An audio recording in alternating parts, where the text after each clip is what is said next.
નમસ્કાર દર્શક મિત્રો, ટીવી18 ન્યૂઝમાં આપનું સ્વાગત છે। ટીવી18 ન્યૂઝ ગુજરાતની પળે પળની ખબર ધરાવતી ગુજરાતી ન્યૂઝ ચેનલ છે। હવે જોઈએ મુખ્ય સમાચાર। લીંબડીમાં ઘરફોડ ચોરીનો ભેદ ઉકેલાયો। 19 વર્ષીય યુવક સહિત બે સોની વેપારી ઝડપાયા। સોના ચાંદીના દાગીના અને રોકડ રિકવર। લીંબડી પોલીસે ઘરફોડ ચોરીના ગુનાનો ભેદ ઉકેલી નાખ્યો છે। પોલીસે આ કેસમાં એક આરોપી અને બે સોની વેપારીઓની ધરપકડ કરી છે।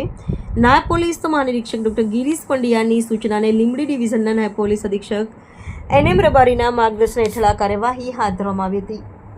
પોલીસ સબ ઇન્સ્પેક્ટર VM કોડિયાતરને મળેલી બાતમીના આધારે બલગામડા ગેટ પાસે થયેલી ઘરફોડ ચોરીના આરોપી પ્રકાશ રાજુભાઈ 50 ઉંમર વર્ષ 19ની ધરપકડ કરવામાં આવી। પૂછપરછ દરમિયાન જાણવા મળ્યું કે ચોરીનો માલ લીંબડી ટાઉનના બે સોની વેપારીઓએ ખરીદ્યો હતો।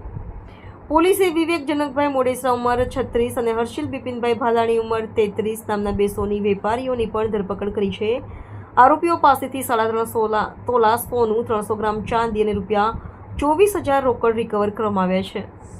રિકવર કરાયેલા મુદ્દામાલમાં 1.5 તોલાની સોનાની ચેઇન, સોનાના બુટિયાની સાંકળી, સેર, નાકની ચૂક અને ઓગાળેલા સોનાનો સમાવેશ થાય છે। આ ઉપરાંત ચાંદીના ઓગાળેલા છડા પણ જપ્ત કરવામાં આવ્યા છે। લીંબડી પોલીસ સ્ટેશનના પોલીસ ઇન્સ્પેક્ટર જયંત સોલંકીના નેતૃત્વમાં પોલીસ ટીમે આ સફળ કામગીરી કરી છે।